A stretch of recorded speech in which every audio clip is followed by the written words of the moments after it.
This episode is brought to you by our friends at MILWAUKEE Tools. Outdoor power equipment gives you the power to clear, cut and maintain the outdoors without the petrol headaches. No pull starts, no engine maintenance, no mixing petrol and oil. Book a test drive now at milwaukeetools.com.au. Milwaukee, nothing but heavy duty. This episode is also brought to you by our friends at RIXX.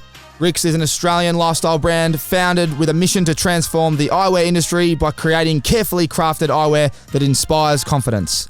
Everybody should be able to enjoy a touch of luxury and the confidence it brings. See the world differently today. Head online now at rixeyewear.com.au and check it out. Righto, let's get into the show. Welcome to Tommy Talks, brother. It's good to be here, mate. It's good to have you, mate. What a week you've had.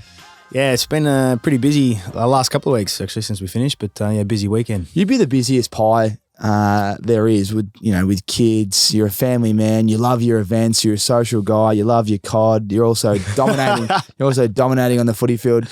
There'd be a lot going on in your life compared to the norm, would you say? Yeah, you can definitely say that's true. I think this year in particular, I'm not sure if it was like this pre-COVID, probably not because I didn't really have like two kids at the age that they are, but all the events going on, playing footy.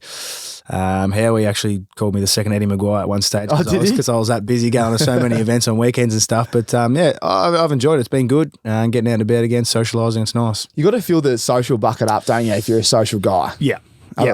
I feel like, we thrive off that. And Mickey and I, being from the country, feel we're very humble and grateful to be invited to anything. So whenever we get the chance, we'll try and make the most of it. Big shout out to Mickey. She's a superstar. When did you two meet? We originally knew each other through school sports. And then she played netball for Albury and I played for Alpine Eagles under 18s, whatever. And then one day, she click the add friend on Facebook. Was it a Facebook ad, was it? Yeah, but apparently I didn't accept her for like 2 weeks. Playing hardball. Yeah, and then I sent her a message on Christmas Day. Chrissy Day. So I keep telling her the best Christmas present she's ever got. What year was? How long you been together for? This was in 2011, end of 2011 Christmas. Sorry, so it'll be 11 years this year. Yeah, wow. Been married since 2016. Well done. Yeah. That's super. We'll start there. Then growing up, do you want to touch on where you did grow up and where you played your local footy? Yep. Yeah. So Myrtleford, small country town. Absolutely love the place. Obviously didn't know any different back there, but really enjoyed it. Got to run against you, mate, in the under 9s and under 10s, 400 and 800. I did some athletics, little athletics, basketball and football growing up. Those are my sports. You went all right at athletics. Yeah, well, I was telling the footy boys this year we had to do a bit of a who am I, and I got up a few photos and told them how I won the golden under 9s. There's a photo of me gut running, but then obviously went back under 10s and got smoked. Mate, I got a funny one here. You brought it up, so I've actually got a present. I wanted to bring it in. I was going to bring it in later, but we're going to get straight to it. Have a look at this. I got the photo right here. Mate, you picked me. I've come second. I've got me medal, mate. I've got me second medal. I got me old man to find it. Oh, that is unreal. Mine will be at home. I've got a little box at home with all my ribbons and photos. Oh, mate. I was like, I've got some running as a kid. How good is that? I was like, Dad, you got to find the photo where Crispy gave it to me in the final. Are you showing the camera? No, show the cameras. Yeah, hold it up in front of that one. I think Braden will take a photo of it.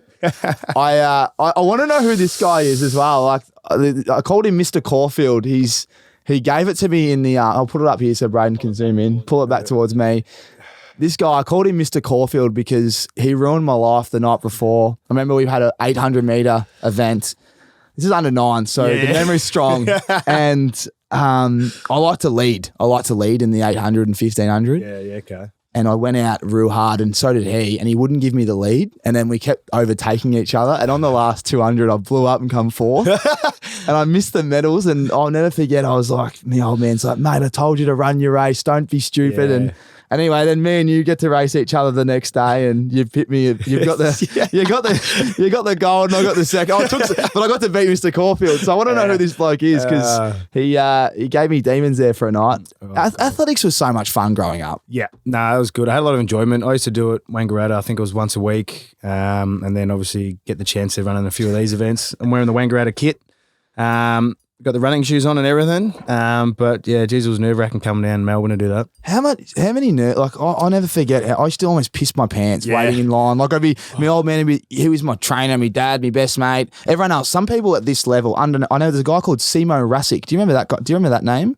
Oh, really? He was a guy from Essendon, and I remember he was winning everything. And Jed Buse was running around as well. Is Jed Buse he's the only one that beat him? bloke? Yes. Yeah, Busey beat him, and this guy was so good. He was faking blokes on the starting line at under 10s. He ran. Didn't he win every race? I know the bloke you're talking about. Yeah, he was he's the biggest name in our year level, and I think even through athletics, he didn't lose for years. Or something. Yeah, Victoria. Like at the time, he hadn't lost, and Busey beat him. Yeah, and then he didn't crack it after that or something. Yeah, I think he cracked it, but he was doing false starts and all that at athletics, and his name was Simo. I think his name was Simo Rasic.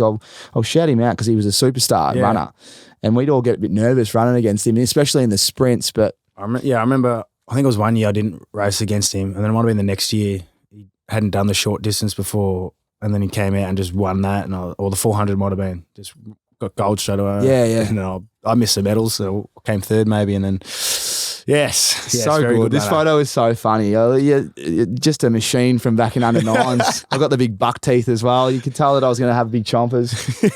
It's was that your pet event? What? Because 400 was probably my event. Looking back, I had 400 and 800. As I got a bit older, went into the 1500. I think didn't mind the cross country, which I think we had a few cross country races, but you were better at that than I was as we got older. But longer, yeah, I wasn't too bad middle distance. You got the fast twitch fibers, mate. Oh yeah. Trained them well. You're very quick. No, I've always I thought I was a bit of like an all rounder, but at school and stuff, I was getting beat in the 100s and 200s, so that wasn't for me. Oh really? Yeah, we had a couple of quick guys that did pretty well as well, but made the relay team. I was the fourth. I was the finisher. Well, you when you come up to the city for athletics, especially because I just now that we're talking about it, it's I've never really spoken about it too much because no one else really got there. So I was the only guy I think from Gisborne. I represented Gisborne. Riddles Creek didn't have a running club or a athletics, whatever you call them, team. So I think I was one of the first ones to make this to get a medal. But I remember going there and I was on my own because you normally have a big group of people that was supporting you and in your club, like Essendon, you'd see the black and red everywhere, and so especially other teams. We didn't have much of that either. Oh, so you're a small squad as well? Well, yeah, I think to make the state, I think it might have been only 5 or 6 people. I've actually Dad sent me a photo this year when I was to do the Who Am I for the club. That I think it was like. Might have been 6 of us, 3 and 3 that represented Wangaratta, but they might have been at different times. And obviously, I was the one in my age group, so I was just me and Mum hanging out. Yeah, yeah. So how nervous would you get before a race? Yeah, you just stand there, just don't know what to do, don't talk to anyone. Oh. And then when they say on your marks, you're like, oh God, oh God, oh God. Yeah, I know. And then all of a sudden, you're on the back straight and you're just giving it. There's a crowd's going wild. Gut running. Yeah, gut running. Oh, that's great. I certainly think that when I have kids, one day that they'll be going in the athletics carnival. How about your kids? Have you got them in the athletics? I know they do a lot of gymnastics. Yeah, probably. Obviously, when they get to school, will be a bit different with a few more things. But we feel like Lila's pretty quick, and she'll benefit from maybe doing a bit of that. But they've been doing a lot of gymnastics, a lot of ballet. They did some Ready Steady Go there for a while, and obviously swimming. So they've had a fair bit going on. But obviously when Lila gets to school next year, it'll probably be a bit more settled and we'll suss out what we're going to do outside of the school programs. You spoke about the Who Am I? So what's that? Did Fly just say, I want people to get up and explain who they actually are, where they're from and all that kind of stuff? Yeah, a bit like a kind of tell your story. Fly's obviously big on building relationships and stuff like that. So it wasn't just the players, it was staff as well, just at different times. You'd talk, sort of tell your story, open up a bit, I guess. A lot of people have some pretty full-on stories. Other people's obviously aren't as much because obviously everyone's got their own different lives and different stories and different paths and shapes them to who they are. So I just provided more of an insight onto you as a person, and build that relationship a bit more. They're great when people do that. Yeah. The Giants did them as well really well. It was, they call it like a resilience chat though. It was a bit different, probably more a time in their life where they faced a lot of adversity and they told the story, and it certainly opens up conversation where you go, wow, I didn't know that. And it's amazing for relationships. It makes that group tighter because it's kind of one of the things you only share that with those people in that room, don't you? You don't really talk about it away. Yeah, but it was good because this was not only obviously the sad and unfortunate things, but the good and happy things in their life and the things that they love doing, their hobbies, whatever it was, and who they share that with. Let's talk about the good for you. What are your hobbies? What do you love? Oh, I obviously love being with the family and kids. So when I get the chance. Love spending time with them. That's why I'm looking forward to going on holidays tomorrow, which would be nice. Get some sun. But outside the kids, I like to have a hit of golf. I'm pretty average, but I'll play some golf. I'll play some Call of Duty with a couple of mates. I'm pretty average at that too. I don't know. Yeah, just some washing. Yeah, you do it all. Yeah, well then other than that, Jack of all trades, pun unintended. Yeah, unintended. But yeah, other than that, obviously enjoy the bit of the social life as well. It's great. It's good, and that's probably the country boy coming out of you. Yeah. Yep. Growing up, Myrtleford. So Fraser Dale rings a bell. Frankie, did he play footy? Yeah, you went to school with him. Frankie come to EKC for year 11 and 12. That's right. Yeah. Matty Taberner would have been down that way. Yeah, he played footy with him too. Yep. Yeah. What was the duck like? We call him the duck. Wayne Carey Jr. We'd call him just because he hated it when we were there. But what was Tabs like to play with back in the day? No, it was good. It was good. I remember my first recognition of Tabs. I think it was under 16s prelim or one of the finals when he was playing for Brighton. I was playing for Myrtleford and we were playing on each other. And we were just going for some contest out wide and this bloke wasn't giving up. I was like, who the hell is this? Like, I'm going to have to fight real hard here. We'll just fight and scrap and whatever it was. And then I kind of remembered who he was the next time. I had to play him in defence when he was a forward and he kept taking some marks. And I was like, I'm not playing defence again. I'm no good. But obviously under 18s we played together at the Alpine Eagles and Murray Bushrangers. We become pretty good mates there. And he just shot up in height and didn't he? Great tank. Played the game really well, so he's a good player. Has a massive tank, works really hard. Yep. Did it the hard way as well. Yeah, no, he did. He's a great fella and worked really hard to get to where he is. When you were selected in the draft, Brizzy? Yep. What pick? 40 in the rookie draft. Oh, were you rookied? Yeah. That's unbelievable. Well, yeah, I'll tell you a story. Yeah, tell me the story. So went to my uncle's place to watch the draft. Thinking it was a good chance. So I had it was a dozen club interviews at the draft combine. Didn't get picked up that night.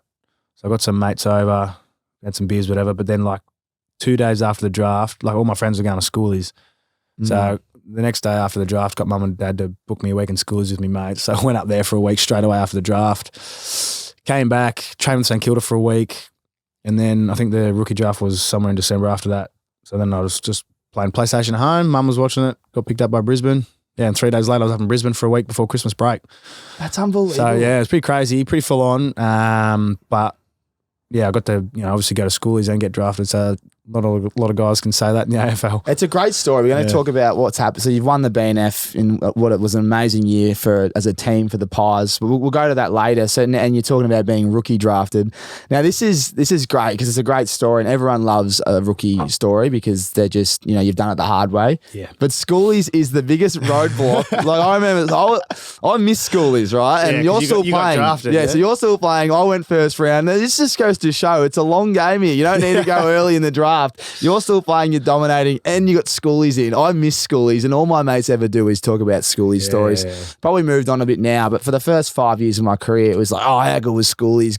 Did your friends go to Gold Coast? Yeah, we all went to Gold Coast. Surfers Paradise. All got stories. I mean, you've done it well in the end. Well, yeah, no, it was all right. I think I had to stay at one joint for 2 nights, or maybe one night by myself, but I ended up having one of my mates, one of the last ones out. He just crashed on my bed with me anyway, and then we took the suitcases down. I had my own room at schoolies anyway, and just having to work out really well. So I got to have a great week with my mates, and then obviously, then get picked up. But were you shattered when you were there as well, though? I was pretty shattered. Didn't get picked up, so probably contributed to I don't know how much drinking I did on that session up there, but I still I think I ran 3 or 4 days up there just because trained, people like my manager was talking about maybe getting a gig to train somewhere. So I kept running to make sure I was still doing that, even though I struggled some mornings on the run. Well, we've all run hungover. Sometimes you run better. Mate, well, the first morning I felt great, run along the beach. Yeah. I was probably still running off adrenaline or whatever then, but we will say adrenaline. Red Bull vodkas. And then got down to so my dad picked me up from the Melbourne airport straight when we flew back, and then dropped me off at my cousin's house in Melbourne, and then I'll get a lift with Sammy Crocker down to St Kilda to train down when they were Seaford. What was the moment like when you got picked up? So you're playing PlayStation. Did you know the rookie was on, but you just didn't want to look? Yeah, I knew it was on. So you're like, Mum, just scream out if I get my name picked. Mum was just sitting outside having a ciggy, watching the iPad, whatever it was. In Wangaratta?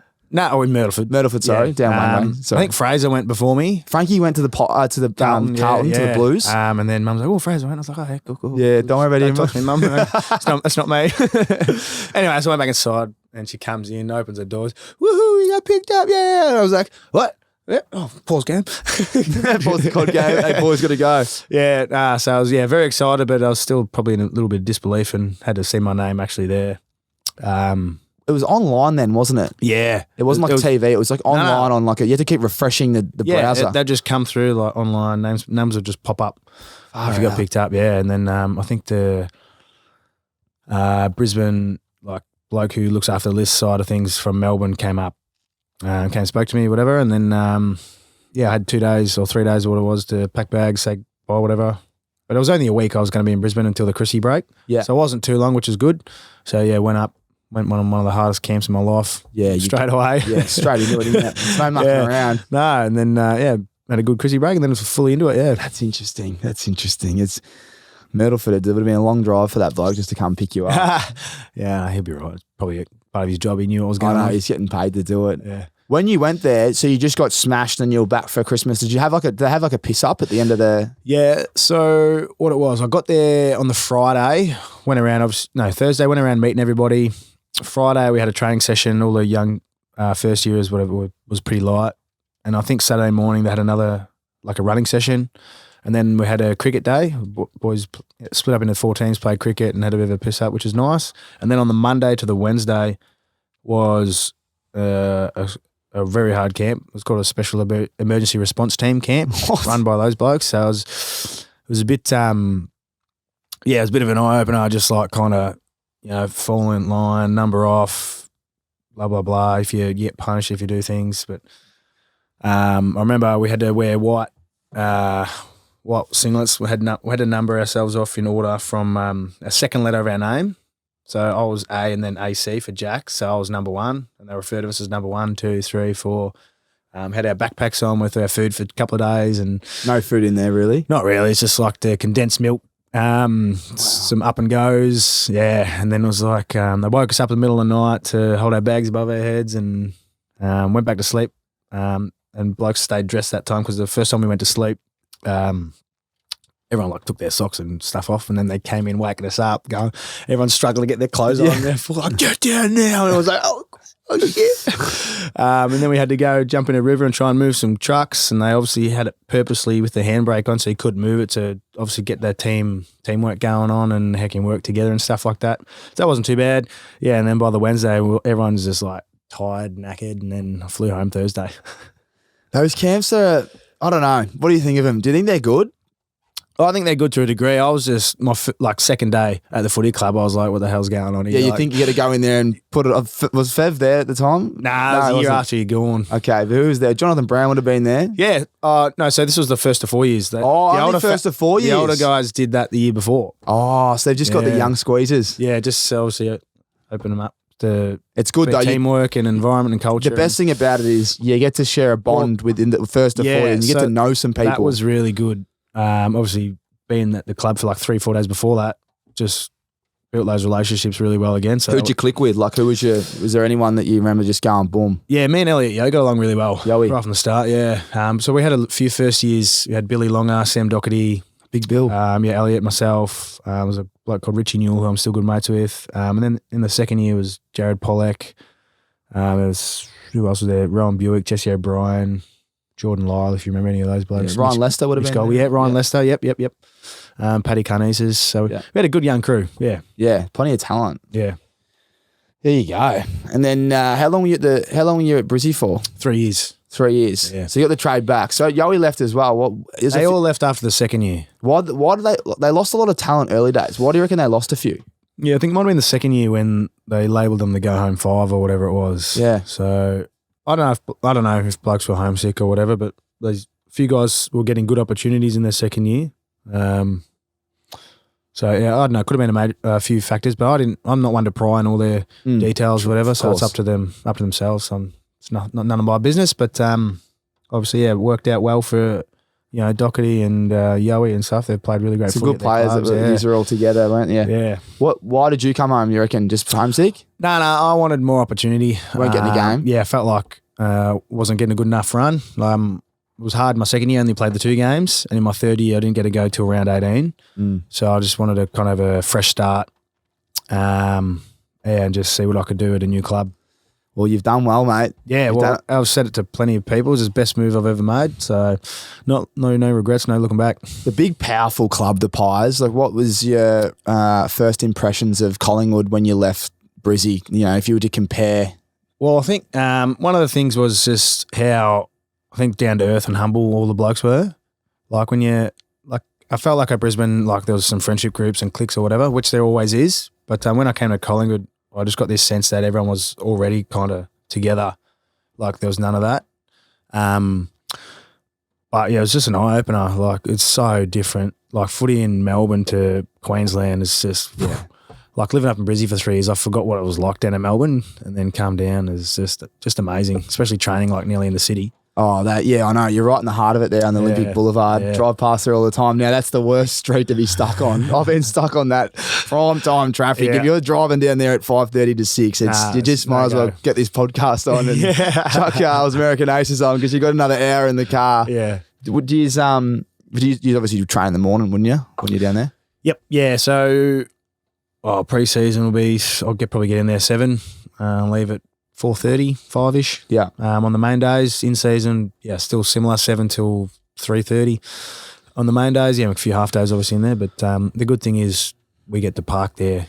We get car park passes, so we can use that for any event where we want to go. Oh, that's mint. Yeah, so go on the back entrance or the front entrance, depending if we want to go watch the tennis, go basketball, go the footy, obviously. That's so good. Yeah. I might hit you up for them one day. Yeah, a few people do. We had that at the Giants for at Olympic Park, but just you're rarely out there unless I think we had a Kevin Hart concert. That was the one time we used it. Yeah, I used that for Kevin Hart down here too. Yeah. Everyone was scrapping and fighting for a park. So we've got one here.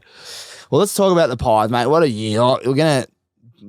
Oh, hang on. How long you been at the Pies for now? I've finished 8 years at Collingwood now. So I've done 11 years in the AFL, which is, looking back, geez, it feels like it's gone fast. How would you just break down the 8 years? Like if you were to go from year 1 to 8, to now, your personal development and also the team, how would you see it? Like, were you getting a go early? Did you dominate it? Like, you're obviously dominating now. You've always been consistent. Yeah, so obviously I wanted some opportunity when I moved to the Pies.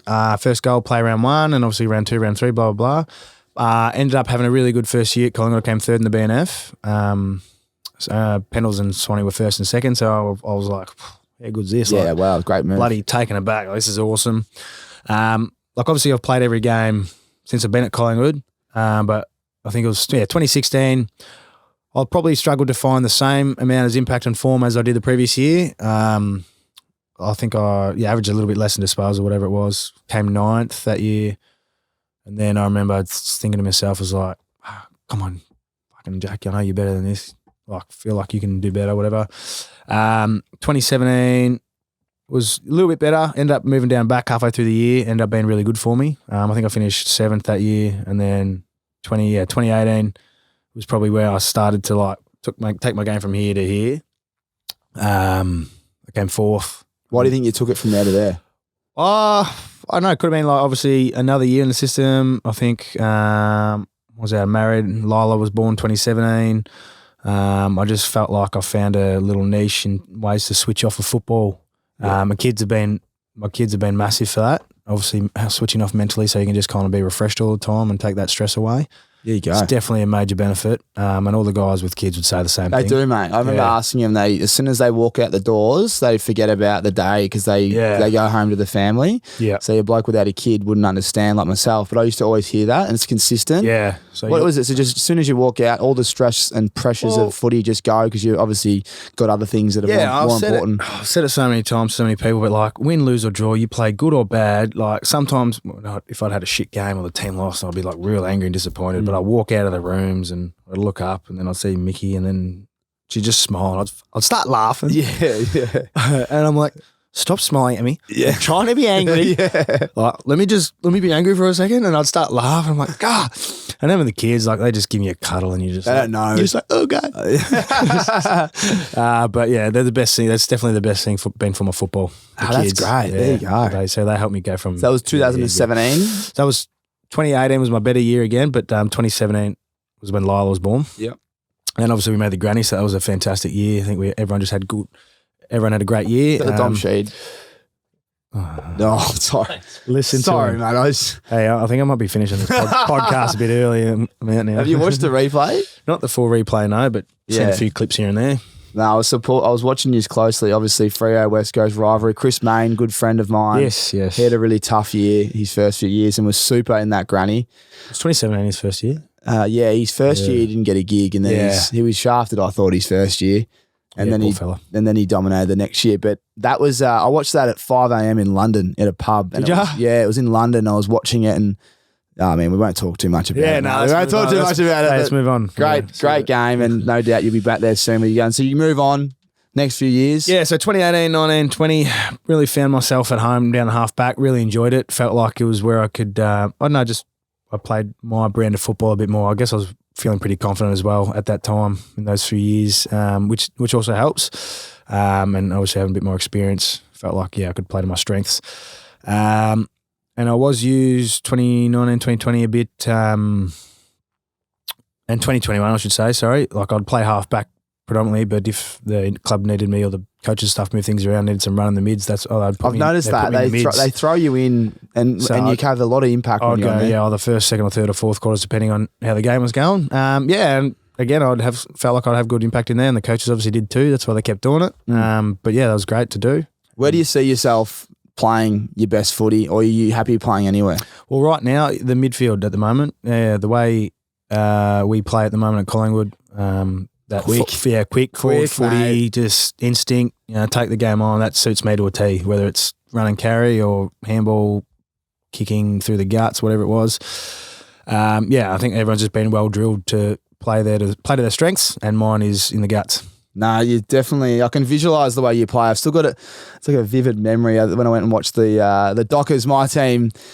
One of my teams. The semi? Yeah, the semi I was just like, wow. And I watched a bloke that's really quick. I won't name him. Oh, Freddie, I'll name you, mate. He's one of the quickest blokes at Fremantle, and you've just burnt him down the guts. And I'm going, fucking hell, Crispy's quick. Yeah, I think. Remember I messaged you, I'm like, mate, what? Yeah, I think I surprised myself there too. I'm like, he's going to get holding the ball here, and you're just running away with taking bounces. And I'm like, and these blokes are that quick. Well, I just remember getting the ball and just taking off straight away. There's a couple of times, obviously, I've had a few instances where the ball doesn't quite come back to me when I've bounced it over my career. So too quick. Yeah, it was all that. I think in Freo when we played over there in the wet early in the year, the ground was drenched, and I tried to bounce it. It's obviously not coming back. Nah, but it skids forward. And you got to kick it. Shit, what I did overall. But it was good. I felt I was running high on confidence. What was your top speed? Tell everyone your top speed. Well, it was only 31 on the GPS. Nah. I think they must have been playing off a bit. Bit of fatigue, maybe. Yeah, maybe. It could have been. But to tell you a cool story, a week before our prelim final, I ran a PB for 34 k's an hour. There you go. So I was like, and that's quick. 34 k's per hour. It's my PB. I haven't clocked over that in years. It's funny. The boys love a PB. Yeah. It doesn't matter what it is. Your GPS, your stats. Everyone loves the GPS. Everyone loves the PB. Oh, I heard that. I'm not a footy nuffy, but I've just seen clips here and there when you're scrolling around, and I saw Fly talk about, steel side bottom PB in the gym. Yeah, that was like 3 weeks ago. 3 weeks before. So Rusty's throwing some tin around in the gym. No, he's strong. Yeah, he's big, good. Strong country boy. Yeah, that's what it is. Must be like in petrol cans around or a wheelbarrow or something. It's cool. But, he did really well. It's cool to see everyone just striving for PBs in all facets of the game or away from the game. And all the old fellas are getting PBs as well. So no one's shying away from trying to improve themselves. So where everyone's bought into the program that's that well, everyone's just tipping in. Was this year the best vibe you've ever seen? Yeah, 100%, like hands down. And so many people have said it. Even Pendle said it straight after we lost. He's like, it was one of the funnest years he's had in his whole AFL career, and he's had obviously a couple of good ones. So that's unbelievable. It's a big statement from Pendles. Yeah, and everyone's felt the same. Everyone reiterated that at the Copeland the other night, that if they had a chance to say anything, it was all about how great the year has been, how fun it is, and it's a credit to obviously the coaching staff and the board and the higher up and how the whole club's run. Fly looks like a legend, man. I'm not going to come out there and make too many statements, but coaches are unique and, unique men, I reckon. They've got a lot going on. Yep. I sometimes question if coaches are coaching just due to the way the system is. They've got a lot to do. They've got to deal with boards and a lot of people and players, and there's a lot of things going on. But just from the outside looking in, Fly just has a great head on his shoulders. He speaks well, and he looks like he's got a great, like a deeper connection with players than most. Yep, 100%. Everyone would agree with you. That's probably one of the main things he implemented when he came to the club. One thing was making us tighter as a whole one club, not just players and coaching staff, but admin side. That's involved everyone. So we'd have a couple of events where the whole club was involved.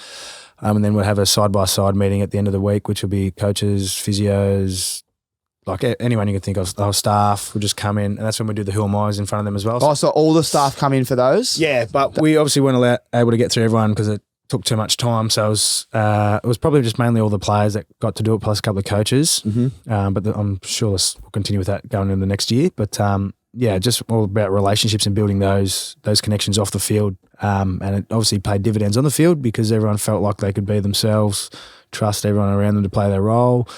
It just worked out really well. So it was obviously a great first year.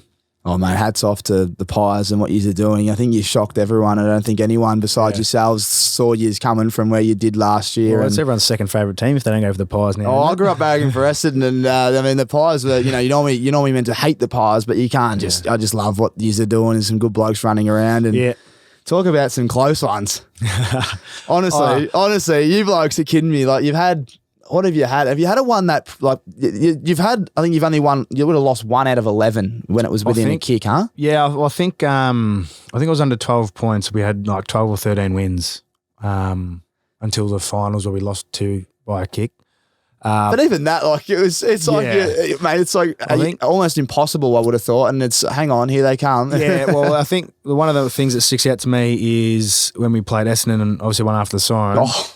But like, we were getting well beaten second and third quarters. We got smacked everywhere. But I think we kicked a couple of goals early in the last, and Pendles was saying, Matt Guelphy said to him, "Oh shit, he's come," which means it's playing on the opposition's minds, and they know that we're a chance to come over him. And when that starts playing in your mind, obviously things can creep in where you start doing things you don't want to do for the team. And we spoke about this in our review after the game, and it was just funny to hear that from an opposition player. Yeah. And surely enough, we ended up winning. But that's the brand. It's like the Pies are never done. So that bit creeps into the opposition mind, but also for us, we know we're a strong finishing team. We run harder for longer, and we actually had some good GPS stats to back that up, that we were the hardest running team in the AFL, which is nice, and that obviously showed on the field. So it's good to know you got the stats to show. There's a lot of... It's not just talk. Yeah, the coaches can really motivate you, but if you don't actually have the runs on the board behind the scenes, but knowing you got the belief there from the strength and conditioning team, and the belief comes on the field. Well, mate, how would you sum it up? Like, how would you sum up the year? Because we could talk about all the games, but we don't have all time. We don't have all day. There's been the Jamie Elliott goal is off its head. They're all crazy. Is there anything else? Any moments in particular where you remember just going, "Wow, this is AFL footy, and this is why I've done it and grown up just wishing I could be involved"? I think those moments is just when you get to the end of the game where everyone's left it all out there, and you've just come from behind or whatever it was, or you've won a close one, and that adrenaline is that good, and you just. For us, having the crowd back was massive. Obviously, we had so many massive games with the Magpie supporters filling the stands, but blokes running, like, if we'd won or whatever, Darcy Moore's in the goal square, just getting everyone up and about. Coxie's doing these ones or whatever. Ash Johnson's like, this is my house. But just the vibes and energy people were able to bring, whether it was from a goal, Maynard's big tackles on like Ed Langdon and all that. He's a weapon, isn't he? Yeah, he's just big brick wall. Oh, mate, you wouldn't want him to run into you. But just little things like that, or big spoils. We really emphasise celebrating little things like those little wins. And those the internal big things. So just getting blokes off the ground, like, make things easy for each other, but also those things bring energy in with all the celebrating. I think that's what just encapsulated our whole year. Mate, you've summed that up beautifully. It's been fantastic to watch, and even as a I'm not supporting Collingwood or the team you're playing like traditionally, but you're just watching as a footy fan, you're watching your mates, you just want everyone to do well, and you get anxious. Like, you're just like, this game is so intense. Like, you just know, and then you just kept winning. It's just, I could only imagine the diehard, I guess, people internally, even like people, like players that aren't playing, but even on the field's different because you're just so focused on your role. Yeah. But all those that have to watch in the stands, they would have had the greatest year of all. It's like one of the greatest seasons. Well, since we've finished, what's that been, 3 weeks? I've had at least a dozen, if not more, just randoms come up to me, whether I'm in the shopping centre or the supermarket, whatever, just say, thank you for the year. It's been incredible. And it's just been amazing to watch and support, whatever it was. Mint. Yeah. And they just come out of the blue. And a lot of other players have had the same thing where people just come up to them and say that and say, thanks for the year. And I'm like, you're welcome. Well, mate, thank you for the year. It's been all footy fans. It's kind of footy's back, and it's been a tough few years for everyone, especially the AFL. They've done an amazing job, and everyone involved, every single person from fans to everyone at the footy clubs involved, have got it back to where it needs to be. We saw the crowd at the granny was 100,000 plus, but your games, no doubt, they help a lot because they're so close and just brings back what everyone dreams of as a kid. Like, there'll be that many kids out there that are just dreaming to kick one after the siren. You can just think about it. Like, I know Jamie would have had a lot of praise already from when he's run after the siren, but then and again against Carlton. But like, bloody hell, like, that's what footy's about, isn't it? Everyone's just losing their voice, just screaming, shouting, showing their support all the way, and yeah, it's just been awesome. What's the game that you love? Like, now that because you've had so many close ones, but Essendon, the Anzac Day, is that one of your favourite games to play in outside of finals? Yeah, 100%. I think that's one of the reasons why a lot of people want to come to Collingwood anyway and be traded is the opportunity to play an Anzac Day. It's definitely one of those special games you really want to be a part of. Obviously, all the acknowledgement pre-game, but then just the whole vibe of the packed stadium just creates that amazing environment where it's just excitement. You get goosebumps. It's just hard to hear, and a lot of people love that. Even there's a lot of neutral supporters there as well. Nothing to do with Collingwood or Essendon. They just want to come to experience the Anzac Day. Yeah. Oh man, as I said, I was an Essendon fan growing up. The Zaharakis goal still sticks out. But I wasn't there then. Doesn't matter. But Jamie Elliott's goal this year has just topped that for a moment. That was off its head. Well, at BNF, mate, it's we just spoke about how big of a year it's been for the club.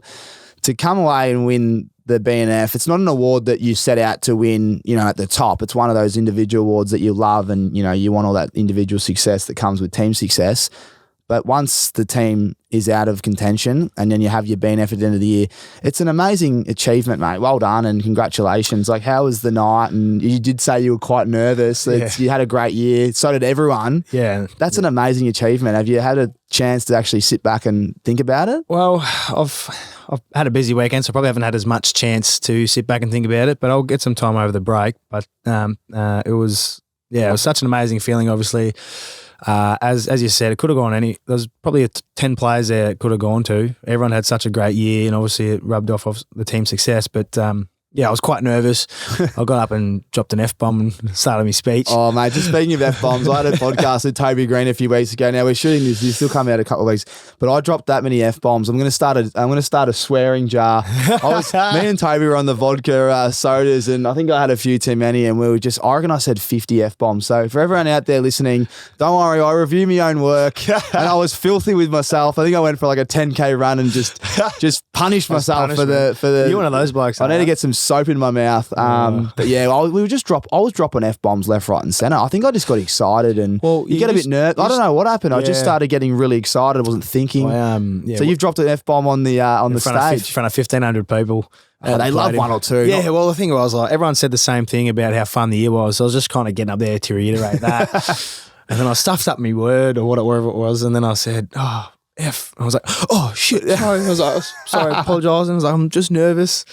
They all laughed? Yeah, it was good laughs, but I was sweaty armpits and everything. I was just so funny. So explain to everyone why you were nervous. What was happening pre? Was there a lot of murmurs in the crowd so that you're going to win and you have to have, you obviously allowed to have beers, but you don't want to drink too many beers? Yeah, that's the thing. I knew I was a good chance, obviously, but trying to eat my dinner at the start of the night, and BT's going around asking people like who do you think's going to win. A few people said my name, and I was just like, oh crap, yeah, whatever.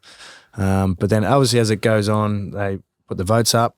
Obviously I was up there each time, and I was getting nervous, and Mickey's like holding my hand like she was more nervous than me, and I don't know. It was just one of those nights where I was still having a lot of fun, still having a couple of beers, but I probably needed maybe 1 or 2 extra beers to just chill a bit more. Yeah. Just get a little bit pissed so you can relax. Yeah. We've got to find that in between though. It's probably like 6 beers, but then 8 to 10 you slur, and so maybe over the night. I think I did it better because I think maybe back in 2019 I might have had those extra too many and got up on stage and it wasn't as good.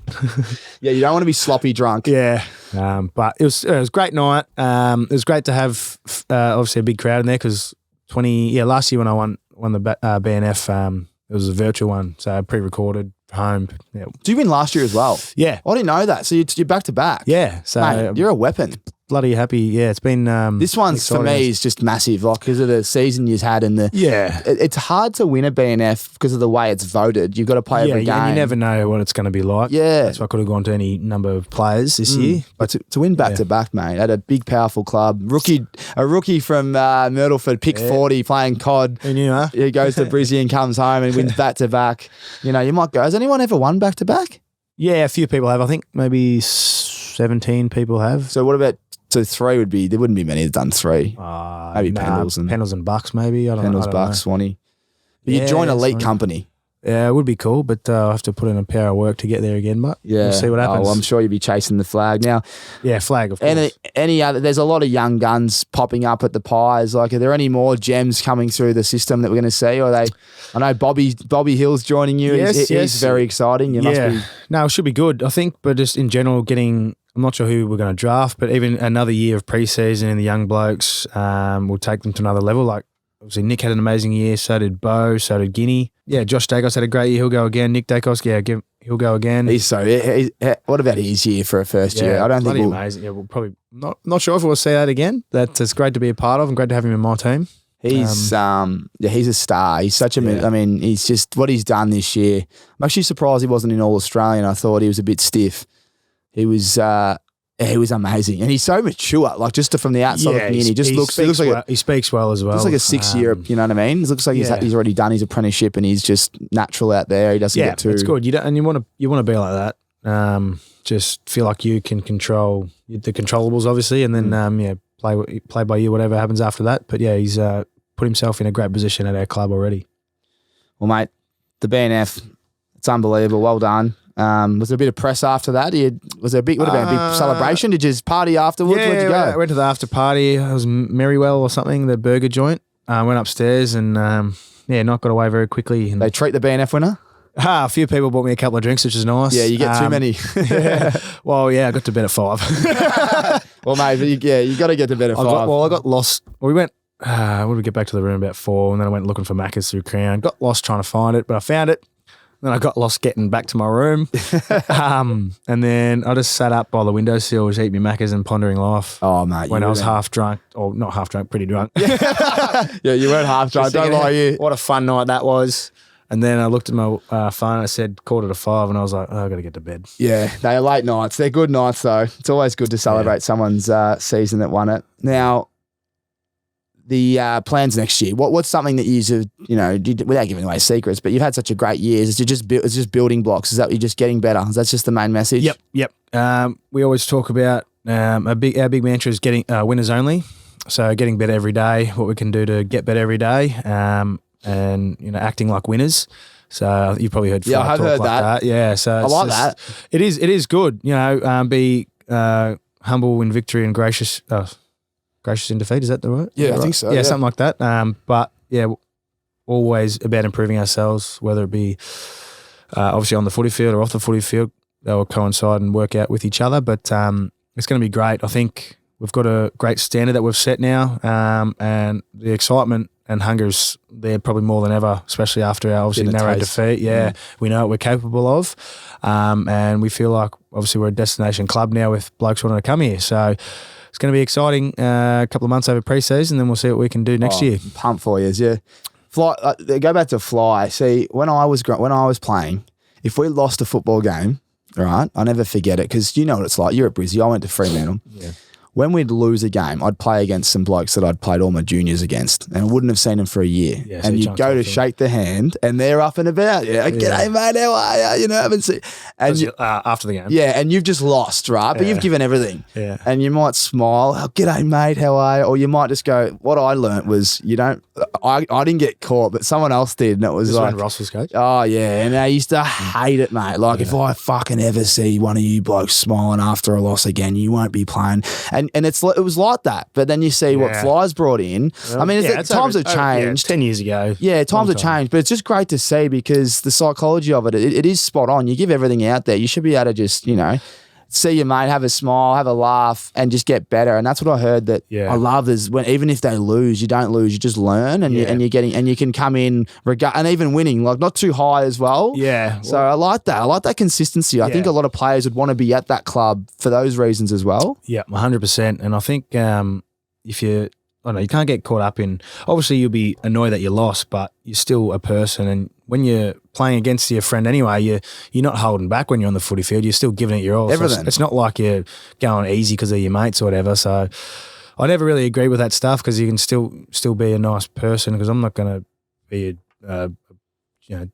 swear on certain dickhead. We don't swear anymore. We had a few swear. We've blown the swear Don't word want to be a bit of a bloke. prick. Just, we'll say that, and just ignore everyone. And that's not who I am. I'm a bloody happy, optimistic, glass half full kind of guy. Yeah, and for sure. I'll always say g'day. So well, that's the thing. It's not natural. You got to go. Yeah. We used to do the old cover. So you'd cover your mouth and go, "Hey mate, I can't laugh, but bloody love that style. I'll speak to you after the game. You know, I'll see you afterwards." Yeah, see for a beer, mate. Yeah. That's great. Well, all the best for next year, obviously. And what about the golf game, mate? Did you play today? No, I was going to. Mate pulled out, and then He pulled out on you. Yeah, he had some work to do in the end, a bit more work. A bit wet this morning, anyway.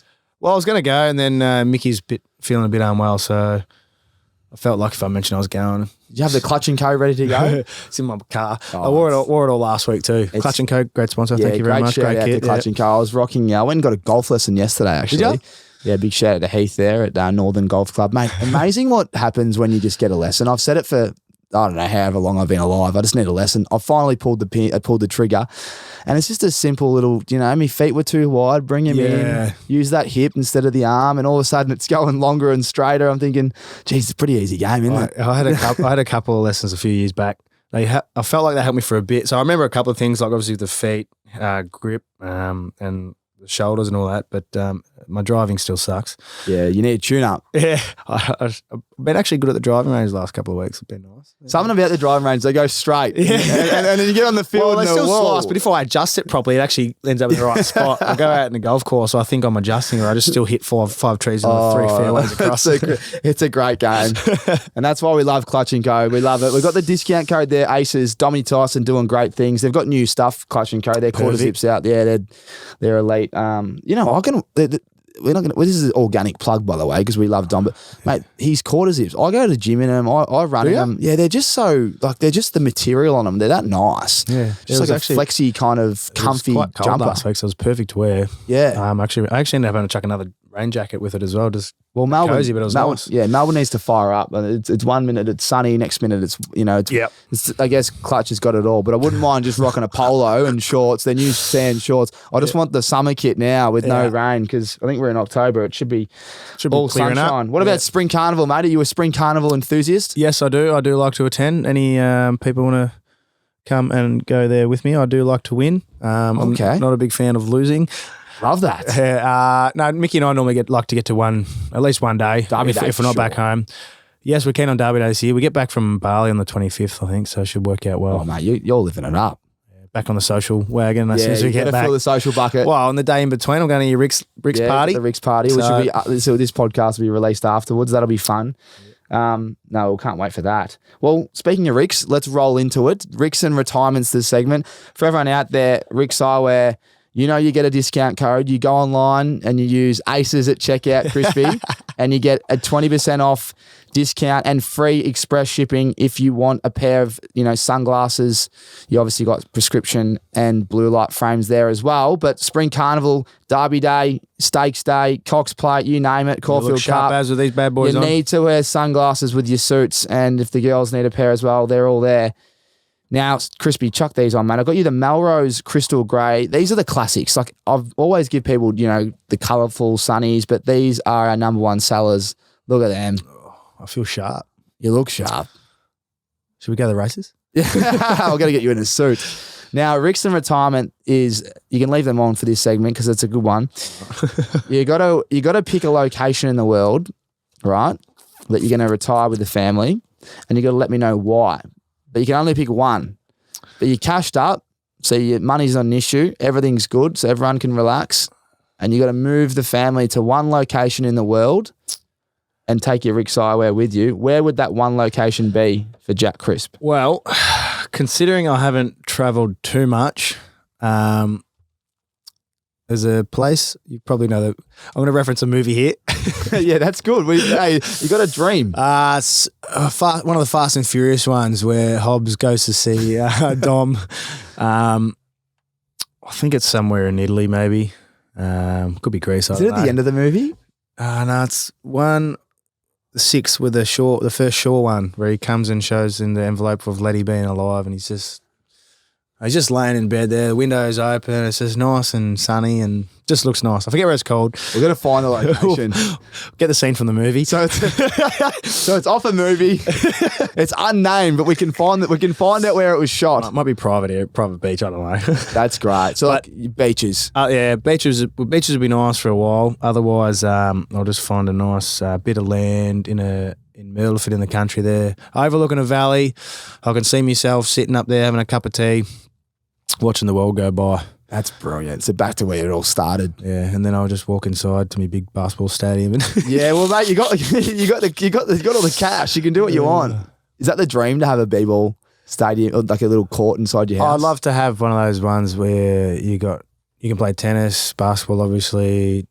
I don't know, kids would probably have a running track around the outside so they can go to under 9 state. Yeah, you've got to beat see if they can get maybe a little par 3 court driving hole, whatever it is. I love that. Just have it all at home, like a ranch. Yep, and then a big virtual Call of Duty game or something. Nah. Oh, look at it go. I'm just listening to things up. They're just popping in my head. Mate, you got to name them. I'm all for it. It'll be good. I can't wait to see where life takes me. Yeah, it would be good. After football, but we'll see what happens. Beach or land. We'll find out where that was in Fast and Furious. What? It wasn't 1 and 2. It was one of the later ones, was it? Yeah, I think it was 6. Yes, I don't even reckon. 1 and 2 is the best Fast and Furious. Oh, no, I like 5. First one where Hobbs, what's his name? Dwayne, The Rock comes in. He's got a little goatee beard. Yeah, he's a machine. He's in everything, mate. He's an absolute weapon, isn't he? Talk about just a workhorse. He is in every movie. You can only imagine how hard he works. I wonder how I'd go living his busy routine life where he's working out. He's up at 4 every morning, going to bed at 11 o'clock at night. He must just gym, work, drink tequila, and repeat. Terramana, little plug. Dwayne, if you want to hook the boys up over here in Australia. We should send this to him because he loves shout-outs. That's Smolder. Wait, that is Smolder. I don't mind that. Do that again. That's good. I like that. Just happens. He's a weapon. The caps clanger. So you can take them off now. Now, I've got a few caps there. There's a few there. Our friends at Caps, the home of headwear. No one does it better than them. Oh, no cap. Now, no, there's a few more options, mate. You got to pick one. There's a few up there as well. Let me know what cap you'd like. Again, anyone out there that wants a cap. The home of headwear, our friends at Caps, spelt with a Z. I think this might be me. Oh, I like it. The New York, just that. That looks good on you, mate. They do it all. As I said, they got all the sports apparel. They got the home of the headwear. Our friends are at all kind of shopping centres. High Point's a close one. Yeah. Oh, you look good, mate. You look like you're ready to go. You're going to Bali, what, next week? 2 weeks? Yeah, I'm Hamilton Island first. Hamilton Island. Well, you'll be sorted. You got the spring summer set up. I wasn't sure what hat to bring, but this might be the one. That's the one. Yeah, leave it on, mate. Leave it on. We've got to leave it on for this segment, okay? So this is the... Apologies. This is the Caps clanger. This is a moment where... Now, we've had some funny ones. I was telling you, it could be Brad Hill buying a car, selling it a few weeks later or months later and losing 30,000. It could be, saying bulging dick instead of bulging, instead of saying bulging disc on national TV. It could just be a blue on the footy field. We've all made plenty of them. What would be Jack Crisp's Caps clanger? Okay, I'll have a special mention to, you spoke about a car thing, but I had a Holden 2016 SSV Redline series. I sold that in 2019. It was shortly after that where Holden obviously closed down, so it'd be worth a bit more than what I bought it for. So that's a special mention. But we're going to go to the footy field here. I've actually made the worst misses of all time video. My first game, I think it might have been my second or third kick. Ball's rolling in the goal square, and here I go, thinking in my head, this is it. First goal. Kick the shit out of it. Straight to the points. And Will Hoskelly and Brady Marshak keep reminding me of it bloody. Did they get it up and send it to you? Yeah, and even Nick Dacos was laughing at it. He showed Josh Dacos and a few staff members around the club. He's like, "Oh, look at Crispy's kick." They good. Bring you back down to earth. You win the BNF back to back. You need to have a couple of Barneys. Oh yeah, those Dacoses kick goals from the boundary all the time, and I can't even kick one from the goal square. You kick him outside 50 or nothing? Yeah, outside 50. That's me. That is great. Well, we're going to get the footage up for that. I can't wait to see that. What was it, like 2 meters out? Yeah, pretty much, yeah. And we just smoked it and it's gone left off the boot. Yeah, I think I tried not to break stride, so I've gone with the right foot. Oh, you got on the right. That's how confident I was from the goal Yeah, square. second or third game. Bang. Straight sideways. Crap. Did the coach say anything? Nah. I think They don't normally say too much I for kicked that. 3 points in my first game. Oh, that sucks for everyone. You know, everyone wants to just get around you. We had a good win, but I could have kicked 3 goals. And imagine how good that would have been. Well, just one. The boys go wild for Oh, first game, first goal. I don't think there's nothing better. I think they were looking for it. Too busy going, oh, he's missed again. Yeah. Was that one the first one of the 3? Yeah. Or, oh, Yeah. Looks the same. It was your third one. They'll be going, this bloke doesn't want to kick one. Oh, that's brilliant. Now, mate, we also have our friends here at MILWAUKEE Tools.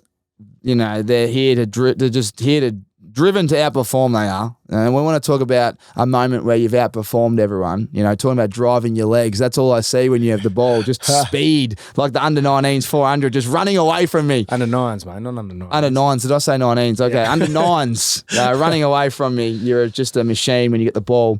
Now, mate, this is about the time where you've just done it all on the footy field. What's the time where you've outperformed, driven to outperform, and it's a moment where you just dominated, like the coolest thing you've ever done on the footy field? There's just one thing that you know, not many people know, but you go, that thing I did was special. Well, to be honest, I think my best game that I've ever played was the last one against Sydney up there. I wasn't aware of this until I got tagged in something on social media, but I was like the first player ever in finals to have 20 contested possessions, 10 clearances, and 10 there's other score involvements or inside 50s or something. And I was like, holy crap, that's actually so cool. That's one of the most amazing things I've ever done. So I was bloody like, oh. How good's that? Yeah, it was something that just made me feel really good about myself and what I've been able to achieve in football. Like, that's just one of those things where you can sit back and go, well, like, I'm literally the only person that's done that in finals, and apparently only 15 people since 1995 or something. That's mint. Yeah, so I was like, holy shit. Like, yeah, mate. that's sick. So one of my proud moments, yeah. Yeah, that's epic. Well, there you go. The MILWAUKEE Tool driven to outperform moment with Jack Crisp, just the prelim final, mind you. The biggest game, you know, you can play almost. They reckon prelims are bigger than granny, so. I heard that. They reckon they're the I must say, just watching, there's nothing like when you got the ball, you do explode out of the pack, and you tend to have a bounce and then kick. So your meters gain most weeks are just through the roof. It's something that you can. I was up there for a bit for that. Yeah, you can just tell, like, not even zoning in. It's like, yep, he's got the ball, no one can catch him. Boom, boom, boom, kick or handball. That's an amazing stat, and contested ball as well. It's a rare one. Yeah, because that's not really something I normally am big at, with the contested footy stuff, so that was pretty cool to see. Now, mate, as always, our friends here at MILWAUKEE Tools, I was saying Milwaukee because I've got a Aussie slang. I can't say it probably, but MILWAUKEE Tools, our friends here, they're honestly amazing. We're so grateful to have RIXX, Cabs, and MILWAUKEE Tools on board. Now, mate, you go home with a lot of things today. This is all yours. Our friends at MILWAUKEE are looking after you. See, I did not know this at all. I don't know. I thought maybe the Sunnies, when you were giving them to me, putting them on, but... yeah, thank you. No, thank you to the sponsors. I actually did not know that, and I'm very thankful. No, it's great. And while we're on Milwaukee, I think I was pumping them up the other day with the last podcast, and my mate goes, You stupid fuck. There you go, Swedger. Yeah, no, there's one, $10. It's not Milwaukee, it's Milwaukee. He goes, if they're your sponsor, say it properly, mate. And I was like, well, maybe they like it. So big shout out to them. I need to start getting the terminology right. Oh, that's great. But while we're on them, before we close out, Mr. Fix It. 2 questions. First one, who's the handiest bloke on the tools at the Pies? Ooh. There's one bloke that you said, I need you to come around and help me out. It could be anything. You're building a deck in the backyard. You need a landscape gardener. You need something. Who's the one bloke you'd invite? Oh, gee, I can't actually name anyone at the moment because we had Brody, Will, Steele. They were doing a construction course, but through COVID that got quit and they pulled the pin on it. So I wouldn't actually get them to come finish the job. Yeah, they wouldn't finish it. They'd start it. Yeah, they'd start it, but I'm not sure how far along they'd get. But go on, pick one. One of them 3? Yeah, I'll go one of them. I'll go Steele. He's older and wiser. Yeah, all right. Oh, I think he's wiser anyway. Yeah, he's wise. He's a good man, Rusty. And what's the one thing that you've done growing up, the handiest thing you've done? Is there a moment where you maybe wood tech back in the day, might be in the garden? Yeah. What's the thing that you remember that makes you proud that you've done with maybe, if you need some tools, you got Milwaukee looking after you? So for my wedding, I worked with Dad and we built our dance floor. So I was quite proud of doing that with him. Dad said he really enjoyed that. It was pretty cool. So there you go. Yeah, that's about it. Otherwise, I've just done some weeding. Mowed the lawn a bit. Oh well, mate, if you need to mow the lawn, we've got the whippersnipper over there. We've got all the batteries. We've got everything, mate. We've got it all. So this is huge. It's no, but honestly, thanks so much for joining us. It's good to see you. I'll see you again at the RIXX party, mate. But thank you for coming on. Great season. The team dominated. Can't wait to get you. You're coming back on. This ain't just a one and done. No, 100%. We do chapters. We do 1, 2, 3 and thousands, mate. We love it. But maybe we've gone through my whole life, so I might need another 10 years, mate. Yeah, we could maybe get back the archives, but I was still burning that you beat me in the under 9s 400 final. That was my event, mate. I'm still filthy you beat me, so I need to get back on the... That's actually that good that you got that photo. That made my day. Mate, it made me laugh as well. And that Mr. Caulfield, I call him Mr. Caulfield. I want to know who he is because... See if he watches. Yeah, see if he recognise himself. Yeah, if you're tuning into Tommy Talks, mate, I've got a photo of you and you need to send me a message. But yeah, he gave me demons. Thank you, brother. All the best. Enjoy the off-season. You deserve it. And I'll see you soon. All right. Thanks, mate. Thanks for having me. Thanks for listening to another episode. If you enjoy listening to our podcast, please feel free to hit us up on our social channels at Ausmerican Aces. If you're entertained, inspired, or feel more educated, please share it with your friends and family because we appreciate the support. Righto. Catch you on the next one.